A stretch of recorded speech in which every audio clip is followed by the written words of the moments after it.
Thank you so much for having me. I usually don't stand on the stage because I believe we're all equal. So that way you can also stay awake. So yeah, because we just had lunch. You can't set me up like that. And so, buenas tardes, everyone. We're going to start by that food for thought. So you have 30 seconds. I want 3 people to tell me what they see. 30, 29, 28, 27, 25. I want 3 people who want to stick their necks out. Say something. I see a parent who has given pieces of himself to his child. Knuckles, you get a car. Yes. Who else? Who wants to stick their neck out? Yes, sir. I see flaws, but also beauty. I like it. That's deep. I want to read your book. All right, one more person. Yes, ma'am. I see a child looking at a parent for inspiration for life. And this is why I'm a pediatrician. You see the child. You see the child has complete trust. Broken or not, punctured holes or not. The child was created from the holes. Father, mother, that's just a figure, right? And I know the good doctor mentioned earlier on, if one adult, just one adult, is identified by a child, this is utter and complete trust. When I put it up, every Friday I do Let's Talk Fridays on my Facebook page. I say, you're not allowed to read anybody else's thoughts. Tell me the first thing that comes to your mind. And someone said, I see coronavirus. I was like, I'm done. But you know, you can't fix everybody. But yeah, what I see, because my son, I have 3 sons, and that boy could be any of my sons, does not have their father to look up to. And so as a mother who, yes, I filed for divorce because I had to save myself, I see that my sons don't have that father, that man. But they have father figures. And so it doesn't matter whether it's a biologic sperm donor or not. The child needs one adult that they can say, you are it to me. It doesn't matter. It could be you, teacher, counselor, mother, next door neighbor. You know what I mean? They need to see someone, and just maybe, boom. And so on that note, let's ask the person next to you, 30 seconds. Let's do a mental health check beginning now. So how are you really doing, sir?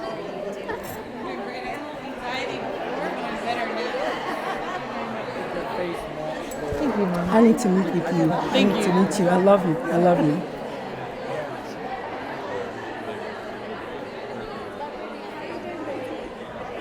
So how are we doing? This is good, right? I bet y'all didn't. Let me tell you something, okay?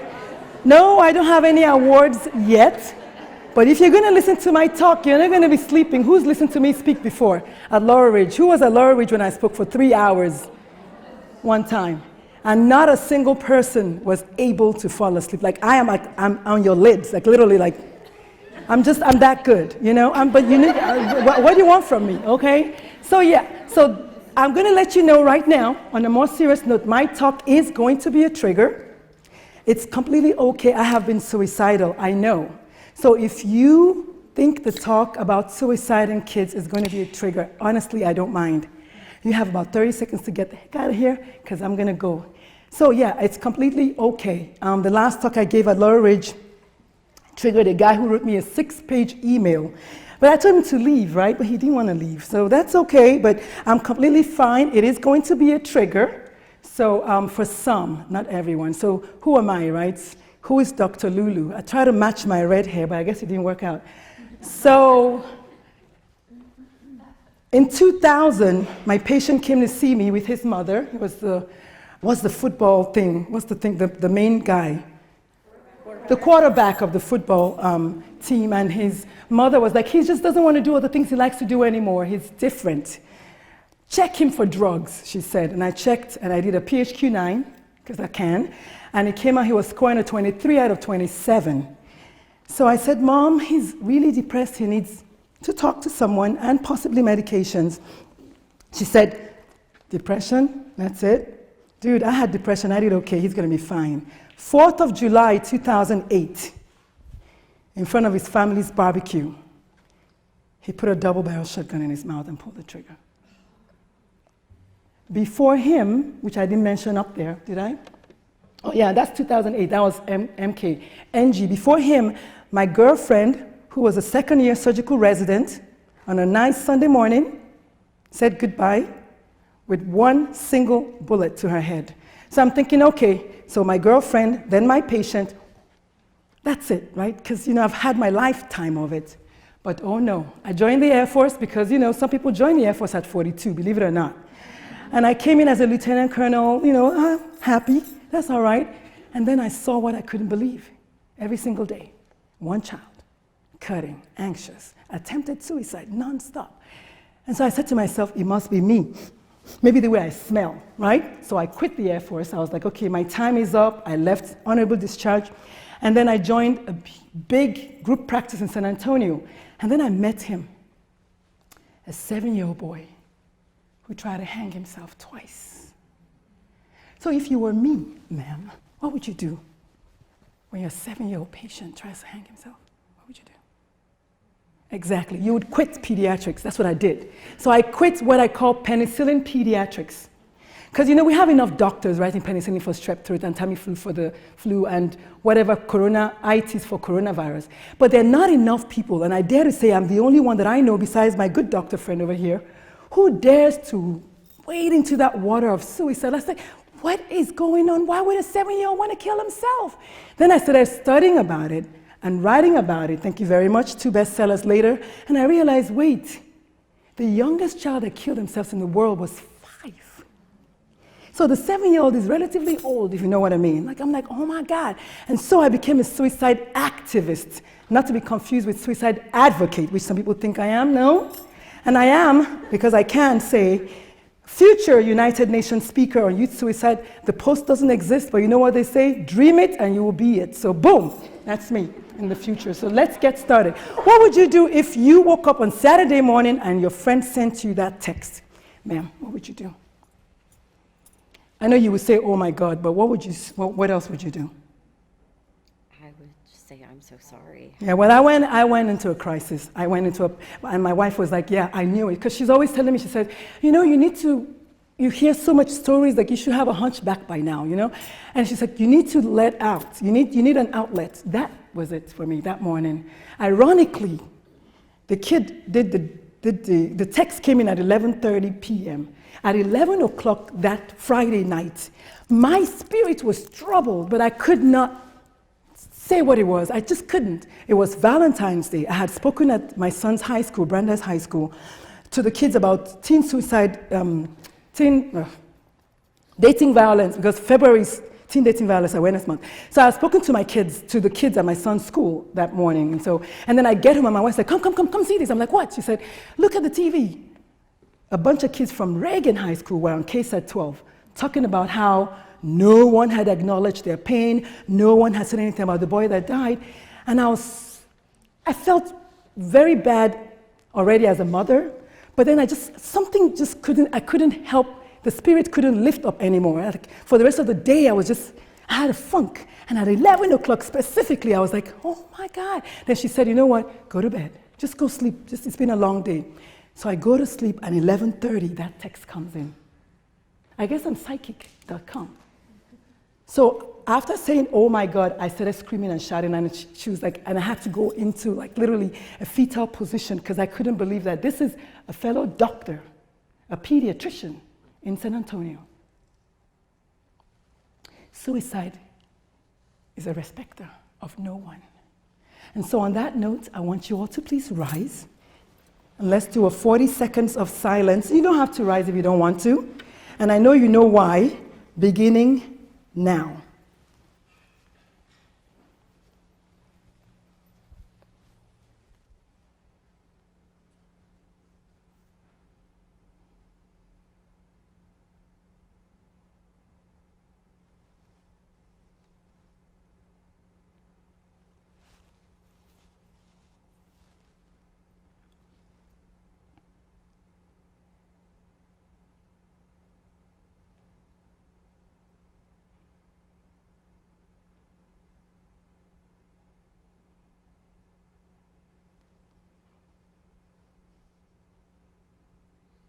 Thank you. Siéntese usted. Muchísimas gracias. So, as bad as that 40 seconds was, the WHO predicted that by this year, we're going to have one suicide every 20 seconds. So as long as I've been speaking, you can do the math. Here's the problem, though. Do we really have the real numbers of suicide, ma'am? No. Do you think? How many people know anyone who is suicided in this room? Okay, so how many of those people were really announced as suicides? Raise your hand. So, of all the people that raised their hands, that knew people who died, that's the thing. So we don't really have the clear number. And so if at current knowledge, we think it's one every 20 seconds, what is it really, right? But look at the bottom line. Every 4 seconds, 18 attempt suicide. What is the highest predictor of a completed suicide, sir? Hint, hint, the last line. An attempt, exactly. I love this guy. Like, give him a round of applause. Like, he knows what he's talking about. So, a suicide attempt is the strongest predictor of a completed suicide. So, if every 4 seconds, 18 attempts suicide, no wonder. In the state of Texas, the official number is 1 every 2 hours, but I don't know that that's true. So we're talking about social media. We all want to be connected. Everyone is on their phone. We all have C-spine stenosis issues. Yes, this is true. So because I served, I know for a fact that the last study that was done showed us that this word was present in every single suicide note of every single airman that either attempted or died by suicide. That word. Yet, how many friends do you have on Facebook, ma'am? I do. Is that many, right? What about you, ma'am? Hundreds. What about you? Same. Ideally, well, I have exactly 3,105. I know that because I'm like, who are these people? Oh, but she's a friend of a friend of a, oh yeah, we'll take her. But here's the point. We're all connected virtually. Yet at the moment of suicide, how connected are they feeling, ma'am? Not at all. They're lonely. We're all lonely. Yet, so 5 facts to ponder about suicide. 4 out of 5 teens who attempt leave a sign. If there's an 80% chance of rain, ma'am, are you going to have rain? Not necessarily. All right, work with me here. You're supposed to say yes. But I love it. But the point I'm trying to make is 4 out of 5 teenagers, so 80% of the time, they left a sign. What is the problem with teenagers' signs? Who knows the reason why we can't see the signs? Who can guess? Why do you think most of us can't see the signs? Why? Because they're hiding it. Well, they're hiding it, but most of the teenage suicidal behavior is what? It's like normal teenage behavior. Es verdad. It is like normal, well, I don't know, he's happy today, he's sad tomorrow, I don't know, is he coming or going? Is that your average teenager? Or am I making this up? I've had, yeah. So this is like one of the reasons that we're not sure, my patient's mom said, he's going to be fine. She said that in the office. Because a lot of times, like the good doctor said, they're not going to tell your mom, guess what, I'm depressed. I want to kill myself. Mama, what are you going to do? No. So here's the problem. I'm speaking to the parents in your hearts right now. And I'm not talking to you as a counselor, as a social worker. I'm talking to the parent in you. You need to figure out what is good and what is not so good about your teenager. My job is not to do that for you because the teenagers are killing themselves and they're all leaving signs that we're not recognizing. Today is not a talk about recognizing signs, or I would go there. So the rise in teen depression paralleled the use of personal cell phones. Of course, there was a study that was done in 2011. 8 out of 10 of the youth who accessed the crisis text line mentioned the word school. I know, I'm a volunteer for the crisis text line. They mentioned the word school. Kids learn how to kill themselves on social freaking media. And you know that bullying plays a huge role. So is your child a bully? That is the question. How many of us in this room have ever asked their kids if they are bullies? Be honest. How many of your kids told you the truth? Be honest. What do your kids say? What did your kid say? No. He said no. Whose kid has ever been a bully in the building? I get this every time. I'm the only one that usually will stand up. My first son was bullied. My middle son was a bystander, and my baby son was a bully. So here's the problem, though. If your kid is not telling you that they are bullies, are they telling the truth or not? Do you know the average bully is going, oh, guess what? Hi, I'm a bully. Are they going to tell you that? So your job is to figure out, let me tell you something. I went there and I acted a black female when I was called that my son had taken somebody's lunch. I did not wait for him to come home from school. You're not going to go to your room. I don't do that. And no, I didn't need a chancla either. The fact that his mama in uniform was coming to the school was enough for him. I gave him the look. If you have a mama, you know the look. Let me tell you something. Bullying is a major source of anxiety in students. We're talking about anxiety. Bullying. Your kids and mine are bullies. You cannot tell me that a room full of adults, none of y'all has a kid that's a bully. Why is I the only one accepting that I've birthed a bully? Yet I love him so. Well, he's no longer a bully because I was like a knee-jerk response. Oh, no, baby. No. You ain't taking nobody's lunch. What do you mean? Took him straight to the psychologist, and you know what we figured out? That happened the fall, his second brother went off to college. He was missing his brothers, and he was needing something to do. You gotta get to the root cause, baby. You can't just sweep it under the ground. Everybody's child in this room is a bully until proven otherwise. Because there's so much bullying going on, and if they're not a bully, they're the bystander, which is even worse. 15% of people are bullies, 15% of people are victims, 70% of us are bystanders. That is why bullying is going on, I'll tell you that. Because if one person says, stop it, what would you do if you were next to someone who said stop it to a bullying going on? What would you do? Am I the bully or am I the victim? No, obviously you're not the bully and you're not the victim. I'm the bystander. Yes, you're in the middle, baby. Oh, I probably joined. You would join. It's the power of suggestion. The power of suggestion. But how many of us here at work say stop it when someone is being ridiculed at work? The worst kind of bullying is verbal bullying, my friends. And many of us say, well, I don't know her. She's new. She's Igbo. She's got dreadlocks. She's got an accent. She's got a hijab. Whatever. We find reasons to exclude ourselves from, it's none of my business. Snitches get snitches, whatever, BS.com. Because you do not want to be responsible for someone taking their lives, either passively or actively. 5 more facts to ponder. Suicide rates decrease if one adult, like he said, is available to the child.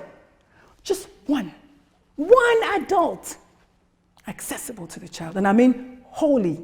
And that's why I love the policeman who said he remembers the impact his counselors and teachers and social workers had on his life. There's one teacher that made me who I am today. I remember him till I die. My chemistry teacher in high school. He said to me, you've got it in you. And I just soared. I soared. Because I believed him. And I wanted to show him that I would do it. That is the power of you telling your own child that you love so much, shut up, you stupid baby, versus, wow, you did your best. How many of us yell at our kids here? I'm the only one? Wow. Okay. Oh, how many of us yell at our kids here? Oh, that's what I thought. So do you know that yelling is a source of anxiety, Mom? Do you know how many kids who tell me their reasons for yelling? I mean, how many parents, when I coach them, tell me their reasons for yelling because their parents yelled at them? Yelling parents produce yelling kids who grow up to become yelling parents. And if yelling worked, sir, if yelling worked, how many times do you have to yell at your kid? If it worked, tell me. Stick it. Who said one? You get a car. That's what I'm saying. If yelling worked, you only have to do it once.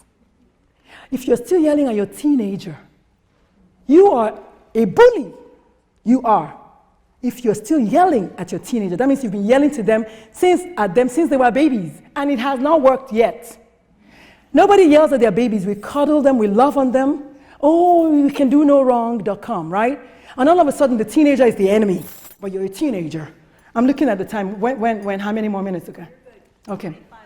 LGBTQ and trans kids have the highest suicide rate. I wonder why. Because we're so loving and so forgiving of the fact that I cannot help that I was born gay. And in the grand scheme of things, does my gayness affect you, Mamacita? Does it really? Yet, our kids are so insensitive. My son was bullied because he's gay. And he's actually the substance of one of the kids in my second book. It was vaguely about him. And as a mama bird, that hurts when your child is being bullied for what they have no... This is not about the Bible or church. Please, I beg you, let it go. Because you prayed to the same God to give you your child. And then your child says they want to be a princess or they don't want to be, and suddenly you have a problem with it. When in the grand scheme of things, your child just wants something called validation. When you were a teenager, what did you want the most from your mom, ma'am? You? Yes. What did you want the most from your mom as a teenager? From my mom? Mm-hmm. Besides love and affection. The average teenager wants validation. Because in 2 weeks, they don't want their hair that color anymore. Okay? But you made this big, huge fuss. Let me tell you the story about my son. He came home from his first semester at Stanford and said, Mom, I want to color my nails. And I was like, yes. Me and his other mom gave him our box of nail polish. He came back the next semester. So, son, how is the nail polishing thing going? He said, oh, Mom, please.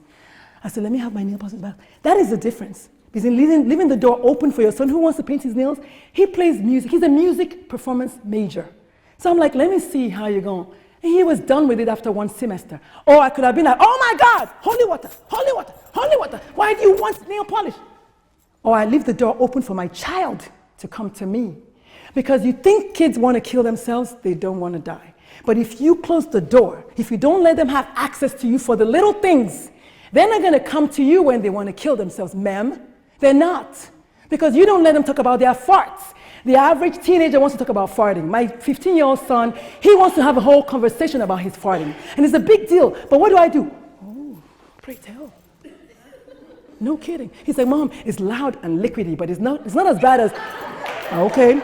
He said, but it's not as bad as his brother. He names his middle brother's son. He inserts his brother's name. He's not as bad as his big brother's name. He's not as bad as that.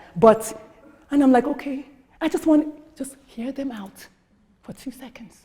Leave the door wide open. Suicide is not a cowardly or selfish act. It takes a lot of bravado to even pinch yourself right now and stay sustained. Try killing yourself. It's very, very difficult. Yet everybody that speaks to me, oh, it was so selfish. You really think he wanted to kill himself? But if you don't leave the door open, what do you want from him? African American kids aged 5 to 11 have the highest rate of suicide attempts right now. And the good doctor mentioned some of it, government factors, racism. If you've never been black, honey, you do not know what it's like to have a whole system wants to kill you. A whole system. So you know what they do? They say, okay, you know what? I'm going to go first. I quit. You don't get to fire me. That's what the black kids are saying. They can't wear their hair. They can't wear their skin. They can't talk the way they talk. I don't condone the pants down thing. But if it's a form of expression, if they had an adult in their life who was there for them, they would not be traumatized like the policeman said. They will not be traumatized like the good doctor said. No, and then maybe they will listen to you when you say, you know what, son? I don't really know about the pants. You know, what are you trying to say? You know, you have to appeal to the child inside. Well, you don't want a kid to graduate from school because of his hair that he's had for 4 years, and then he kills himself tomorrow. You send thoughts and prayers. What about his mother? What about his siblings? Mental illness is not the root cause, baby. Next time I hear someone say mental illness, I'm going to scream. Mental anguish is the root cause. When I was suicidal, The doctor gave me antidepressants. What is the number one side effect of antidepressants? So I got better, right? No, I was driving up and down 410 looking for a way to drive off the road. Me. And then I realized, wait, in the last 4 or 5 years, prescription antidepressants have quadrupled. And yet suicide rates have what? Increased. Oh, wow, but I thought we were treating mental illness. You see what I mean now? You got it all wrong. Yes, it is the pharmaceutical companies. I'm going to come out and say that I'm a doctor, and I know this. That kind of medicine of next is not working. The child wants you to ask them what happened, not why. Why do you want to kill yourself? Because I want to die. What happened? My uncle has been raping me for years. That's what happened. That's trauma. Do you get the difference now? So don't ask them why. Ask them what happened. Majority of people with mental illness do not die by suicide. Big surprise. They die by regular stuff because they're taking their medication. I said majority, I didn't say all. But if that person with mental illness does not have a support structure, has the wrong diagnosis, the wrong medication, substance abuse, okay, yes. You get the difference now? Who knows anyone in this place who's been taking their antidepressants and their Xanax for years? Who knows? Have they died yet? My point exactly.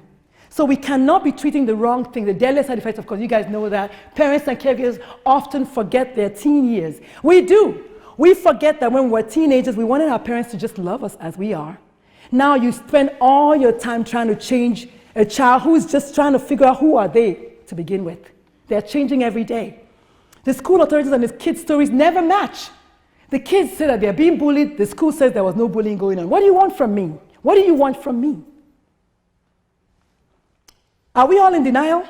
Do we even ever see those signs? This is real.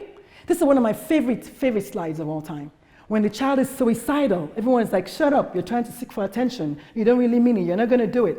And then when they kill themselves, oh my goodness, oh Lord, I wish we had seen the signs. And everyone is there feeling sorry. True or false? True. Social media. Is there anything good about social media at all? Well, there's a few things. It helps us connect to each other, yeah? Fake news or not, there's news on social media. We can make friends. I have 3,105 friends that I don't even know their middle names. Business connections. For those of us who are entrepreneurs, yes, we appreciate Facebook and social media because you can get business from there. Education, my wife calls it edumacation. And of course, networking, right? So who saw this thing in the news like last week? A school in Australia took back the iPads and gave them books. Who likes this decision? Anyone who went to school with real books, right? I'm in the school of let's have a little bit of both. But here's what iPads can do. Boom! On her iPad, they texted to her, go kill yourself. Her name is Mackenzie Adams. She's 9 years old. What do you think she did, ma'am? Okay, thank you very much. So yes. Negative. Musculoskeletal, visual problems, big time. Grades decline for some people, yes. Sexting, porn, trafficking, dating, or hookup apps. My son told me that there's a hookup app. I'm like, what is that? There is an app for that. There is an app for that. I'm like, what? Yes, most teenagers do not look people in the eye anymore. No. They don't. Relationships, virtual, stalking, breakups. I think the ultimate act of cowardice is breaking up on social media. Well, people do it. Even adults do it, right? And of course, our friend bullying. I call them keyboard gangsters because they stick through the keyboard and they can tell you whatever they want to tell you, but they won't come in your face. And of course, depression, isolation, and loneliness. And yes, anxiety, fear of missing out. How many likes, how many shares, how many followers? Oh my goodness, what is that? Followers, where are you following me to? Stay at home. And of course, the dark web. I had no idea there was such a thing. And my middle son was like, Mom, let me school you. And I was like, sure. I was like, what? There's a whole country called the dark web, like a whole universe, right? So some of the students, these are actually college students that said this. I'm not going to go through all of it, but I'm just always interested in what everyone else is doing. Yeah, of course. Boom. I really pay too much attention to my phone. I believe it has negatively affected, okay? I use social media to interact with others, to learn what's going on in the world and for educational purposes. I never waste my time, he said, on his phone. Never. No, never. And then the teacher said this: social media opens a whole new technological world for students. However, how the student chooses to use it makes the difference. Some statistics. We're going to focus on Texas because of time. 1 teenager every 2 hours, 1 in 8 high school teenagers has attempted suicide. I know the lady said 1 in 7, but it's actually 1 in 8. But I think maybe it could be 1 in 7.5. I don't know, I just, whatever. But 12 youth suicides daily. Because I'm a veteran, I can say this. 22 veterans a day.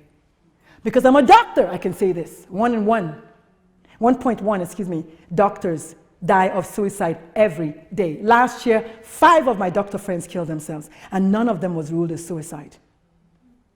And for each doctor that dies, there's co-workers to worry about, there's family members, there's, the whole system. So this is not something that's going away. And because I'm an immigrant, I have to mention that, yes. Unfortunately for us immigrants, you know what? We don't even say it at all. Because first of all, you don't want to deal with your family members to deal with the aftermath of suicide, right? Some of us are not documented. It is traumatic, okay, to be an immigrant in America. Yes, I said it. Very, very traumatic. You can look at the rest of them. I mean, you guys probably know all of these things. I mean, trans youth is a big deal for me because of my son. And I had every single mother send me their kids' pictures. This is the last few months in San Antonio we had. Everyone knows about Alonzo. Most people know about that. But this is Cade. No, this is Cade, my bad. This is Sawyer. Sawyer was 12 years old. And this is my friend's son, Roel. So yes. And I promised them I was going to honor them. This is from the UK. 226 pairs of shoes representing school children who lost in 2017. 20 reasons why. I'm not going to go through that, but there are lots and lots of reasons why people choose to kill themselves. One of the 20 is mental illness. Actually it's 23, but I put 20. One of them, just one, is mental illness. She learned how to kill herself on Instagram. That's what her father said. That is what her father said. 20 more reasons why. I put that asterisk on sexuality because honestly, I'm done with people trying to judge people based on their sexuality. I'm just done with it. Because quite frankly, it's out of fear that you judge someone else's sexuality. Because it doesn't really affect you in any which way. But your kids don't know that, and your kids go to school and talk junk to them. And look at that, previous suicide attempt is the most important risk factor for suicide. Her father remembers, this is a San Antonio girl, her father remembers social media having a big influence on his daughter's mood. She's from San Antonio. This girl killed herself in California because she said her friends told her that she was ugly. And so her suicide note said, "I'm so sorry that I'm ugly," to her parents. Look at the girl that someone is calling ugly. When you go home today, you must have the conversations with your kids. You cannot leave a talk by Dr. Lulu and not ask your kids the tough questions. Are you a freaking bully? You're not a bully? Good. Have you ever been bullied before? If not, then you are the bystander. That's it. And you don't ask anymore. You have a conversation with your kid. Because some of them don't even know. And where do they learn it from usually? We're going to leave that out. All right? Boom. Accidental deaths or suicide. Ironically, suicide is the second commonest cause of death for kids aged 10 to 34, second only to... And so my question is, how many of those accidents were suicides? We don't know. When I was suicidal, I would leave my rooftop down of my convertible and drive with no seat belts because I did not want to be saved. So if I had run off the guardrail, they would have said, another one bites the dust. Suicide, no. Accident, yes. Right? I hope you guys my job is to make you guys go, That's all I want. Plant the seeds. Those 6 kids played the hanging game. You guys remember that? It was something about hang a man or something. They try to hang themselves and then get like a high from it. He killed himself on Instagram Live, playing with the gun, okay? And if you look very closely, someone actually said something about he doesn't think it's a good thing, that comment there.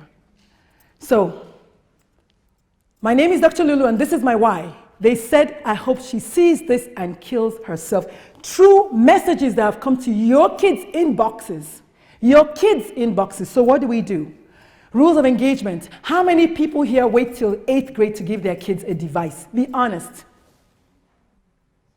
Wait till 8 is a movement. I know my good doctor here said 8 years old, but this is 8th grade.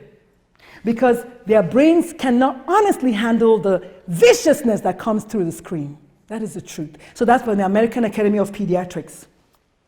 Have parental monitoring. Please, you are the parent. You own the phone. Do not be afraid to grab the phone. Do what he said. Have a random check. Do it. I did it for my son's phone once and I found out that he was in a group chat where someone who had Tourette syndrome was being called dumb and he did nothing about it. He was a bystander. Guess what happened to his phone? I'm a black woman. Well, guess what happened to his phone? I didn't take it. I smashed it because I paid for it. He's like, Mom, it's an iPhone 5. I said, so what? It's my money, but you do not stay in a group and a kid who has Tourette syndrome is being bullied and you say nothing. You have to take back your kids, y'all. Lead by example. The good doctor said that.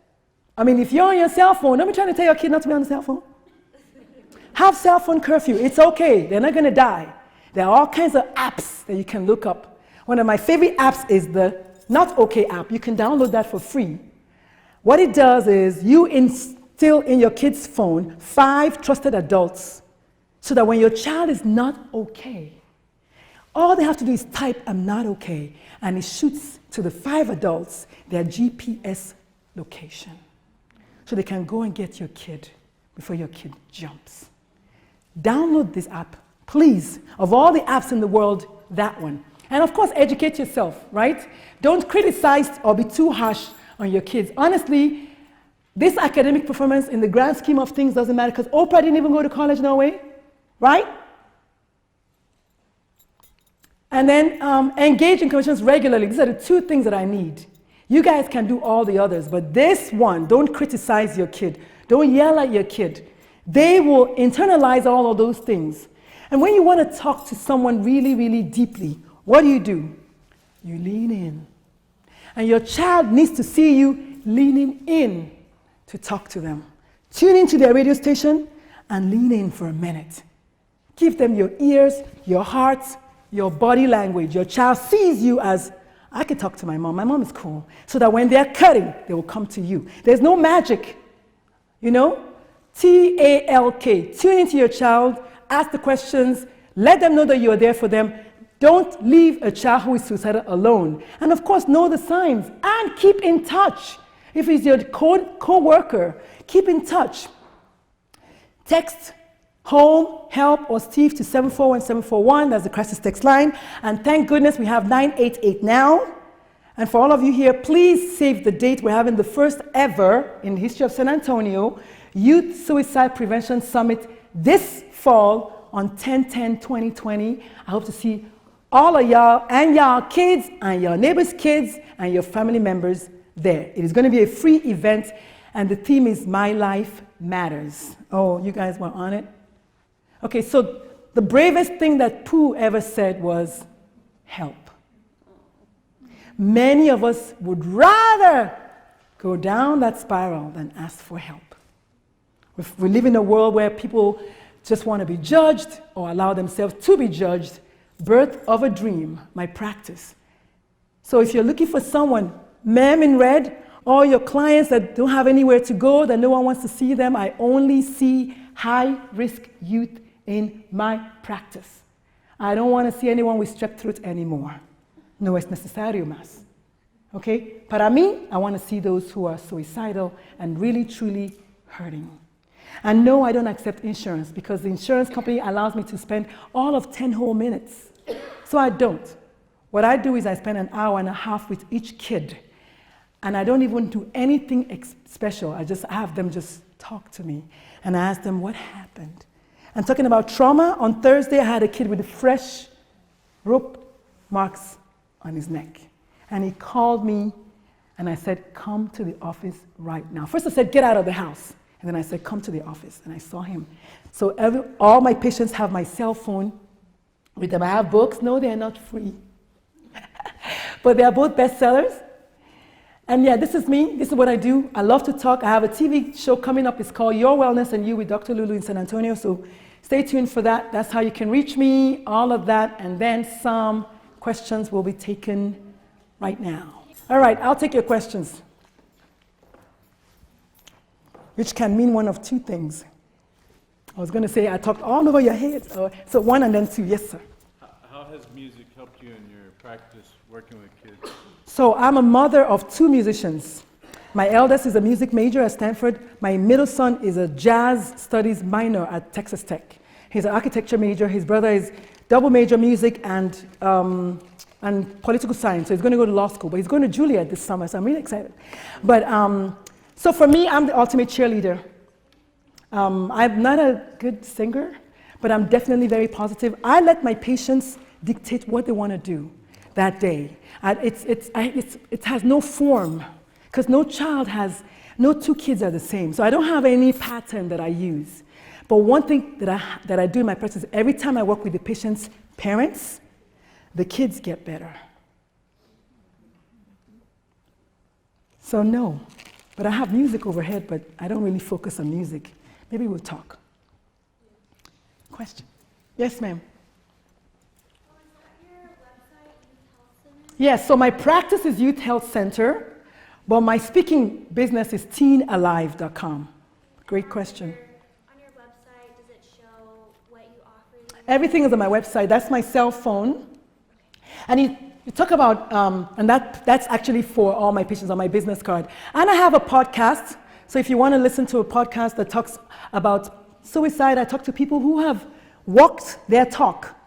So if you've been affected by suicide one way or the other, or suicidal like me, or whatever, check out my podcast. Thank you so much. But indeed, my son, if you want to get your teenager to feel valued, get them to do something. Let them have a purpose. My son, my 15-year-old now, was the reason I actually quit my job when he was 12. I came home after the 7-year-old boy, and I was like, I don't know what I'm going to do. I was broken. He's like, Mom, you can come and speak at Garcia. He was at Garcia. Then he said, can you come and speak at my school? I was like, yes, I can.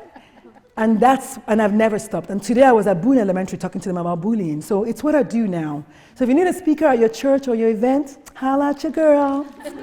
Okay? So yeah, my cell phone is on my business cards. Please call me. And I will see your patient, your referral. My problem is most people don't want to come. They call me, they make an appointment, and they don't show. People don't want to show that their kids are vulnerable or their kids are suffering. And I mean, I'm there, So, any more questions?